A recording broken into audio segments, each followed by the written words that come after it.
नमस्ते में आपका बहुत बहुत स्वागत है। आज हम सीखते हैं formatting tag in HTML। HTML में फॉर्मेटिंग टैग कौन कौन से होते हैं, तो हम इसको बना लेते हैं। पहले डॉक टाइप HTML, यहाँ पर हम दे देते हैं हेड के अंदर देते हैं टाइटल में लिख देते हैं फॉर्मेटिंग टैग इन HTML। इसको यहाँ पेस्ट कर देते हैं और फिर लिखते हैं, अब लिखते हैं बॉडी टैग को ओपन करते हैं और इंटर करते हैं। यहाँ पर हम लिखते हैं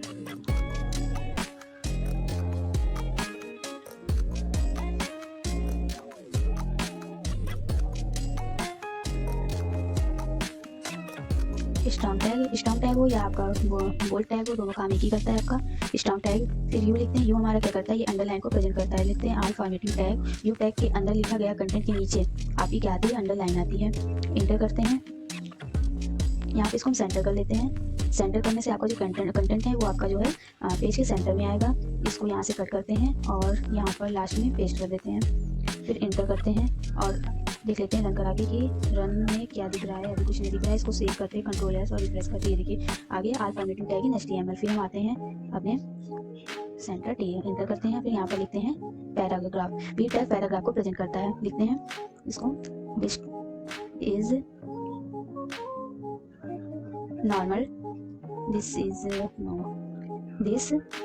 टेक्स्ट इज नॉर्मल। अब नॉर्मल टेक्स्ट जो होते हैं वो हमारे कैसे दिखते हैं, इसके बाद इंटर करते हैं। इंटर करने के बाद हम यहाँ पर BR टैग का यूज करते हैं। BR टैग हमारी क्या करता है, लाइन को ब्रेक करता है। और आई लिखते हैं, आई टैग हमारे टेक्स्ट को इटैलिक में करता है, इटैलिक में करता है। फिर आते हैं हम इंटर करते हैं, BR टैग फिर से लगाते हैं। This text is emphasized। ये और आपका इटैलिक दोनों वर्ड क्या होते हैं, आपके सेम होते हैं। यहाँ पे EM लिखते हैं और EM की जो फुल फॉर्म होती है वो emphasized होती है। देखिए दोनों आपकी इटैलिक वर्ड और emphasized टेक्स्ट दोनों आपकी जो है सेम है। अब हम यहाँ पर इंटर कर लेते हैं और फिर से BR टैग को ओपन कर लेते हैं। मतलब BR टैग एक आपका इम्पेटी टैग होता है, ये ओपन तो होता है लेकिन क्लोज नहीं होता है। अब इसमें हम B लिखते हैं। B टैग का जो है बोल्ड टैग्स को प्रेजेंट करता है। यहाँ पर हम लिख लेते हैं बोल्ड और फिर BR करते हैं। यहाँ पर लिखते हैं स्ट्रॉन्ग टैग। स्ट्रॉन्ग टैग भी हमारे जो टेक्स्ट होते हैं उसको स्ट्रॉन्ग करने का काम करता है। मतलब जैसा आपका बोल्ड टेक्स्ट दिखता है वैसे ही आपका क्या होता है, स्ट्रॉन्ग टैग दिखता है। इसके अंदर भी हम लिख लेते हैं दिस टेक्स्ट इज बोल्ड या स्ट्रॉन्ग, आप लिख सकते हैं।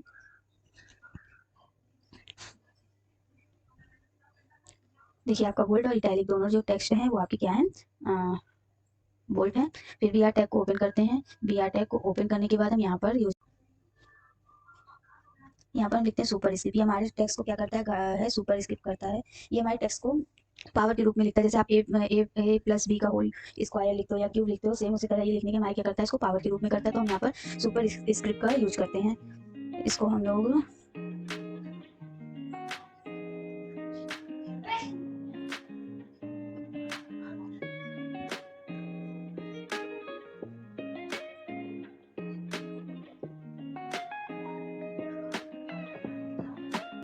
चलिए अब देखिए यहाँ पर हम सुपर स्क्रिप्ट का यूज किए हैं। सुपर स्क्रिप्ट का यूज क्या होता है कि हम पावर के रूप में लिख सकते हैं। दिस क्या है और टेक्स्ट इज सुपर स्क्रिप्ट क्या है, ये थोड़ा सा ऊपर में लिखा गया है। अब फिर BR टैग का यूज करते हैं और यहाँ पर सब स्क्रिप्ट का यूज करते हैं। मतलब यहाँ पे आपका बेस आता है। जैसे आप H2O लिखते हो तो H2O क्या होता है, H आपका होता है और 2 उसका क्या होता है, बेस में होता है। तो इस तरह आप इसके सब स्क्रिप्ट भी यूज कर सकते हो। सब स्क्रिप्ट यूज करने के लिए आप सब टैग का यूज करोगे और यहाँ पर सब स्क्रिप्ट लिख देते हैं। और इसके बाद फिर से BR टैग ओपन करते हैं। BR टैग ओपन करने के बाद इसको रिफ्रेश करते थे। ये देखिए आपका ये ऊपर है और ये आपका नीचे है, बेस में है। और फिर उसके बाद जब BR टैग ओपन कर लेते हैं तो हम आ जाते हैं अपने दूसरे फॉर्मेटिंग टैग पर। दूसरा फॉर्मेटिंग टैग आपका क्या होता है, स्मॉल होता है। ये आपके जो टेक्स्ट होते हैं उसको स्मॉल में कर देता है, मतलब छोटे में कर देता है। ऐसा नहीं कि स्मॉल होता है तो स्मॉल लेटर में कर देता है, नहीं। ये आपकी टेक्स्ट जो है नॉर्मल टेक्स्ट जो होता है वो नॉर्मल टेक्स्ट से स्मॉल टेक्स्ट में कर देता है। देखिए जैसे आपका ये हो। उसके बाद फिर BR टैग ओपन करते हैं। अब ये हमारा क्या, तो नॉर्मल टैग से बड़ा कर देता है, मतलब बिग टैग का यूज करते हैं। अब बिग टैग के अंदर में जो भी कंटेंट लिखते हैं वो क्या होता है, हमारा नॉर्मल टैग से थोड़ा बड़ा हो जाता है। जैसे लिखते हैं दिस टेक्स्ट इज बिग। अब रिफ्रेश करते हैं, देखिए नॉर्मल टैग से आपका ये टेक्स्ट बड़ा। फिर BR टैग यूज करते हैं और BR टैग यूज करने के बाद मार्क टैग का यूज करते हैं। मार्क टैग क्या होता है, हमारा किसी भी वर्ड को हाईलाइट करने के लिए, मतलब मार्क करने के लिए यूज होता है। मार्क टैग के अंदर हम जो भी कंटेंट लिखते हैं वो हमारा क्या हो जाता है, मार्क हो जाता है। तो यहाँ पर हम लिख देते हैं दिस टेक्स्ट इज मार्क। अभी देखिएगा हमारा टेक्स्ट जो होगा वो मार्क में रहेगा, मतलब हाईलाइट में रहेगा।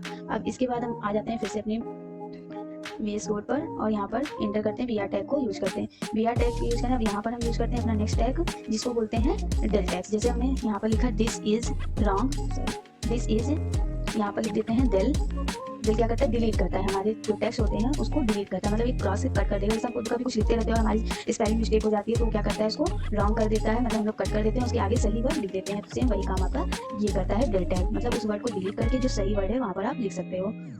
इसके बाद आ जाते हैं नेक्स्ट टैग पर। फिर वी आर टैग का यूज़ करते हैं और वी आर टैग यूज़ करने के बाद यहाँ पर हम लिखते हैं दिस टेक्स्ट। अब दिस टेक्स्ट इज, अगला टैग हम यूज़ करते हैं, यहाँ पर वी आर टैग ओपन करते हैं और अगला जो है आपका जो टैग है उसको यूज़ करते हैं, लिखते हैं this tag is del. Del को ओपन करते हैं, यहाँ पर लिखते हैं रॉन्ग। फिर यहाँ पर आगे आते हैं, लिखते हैं फिर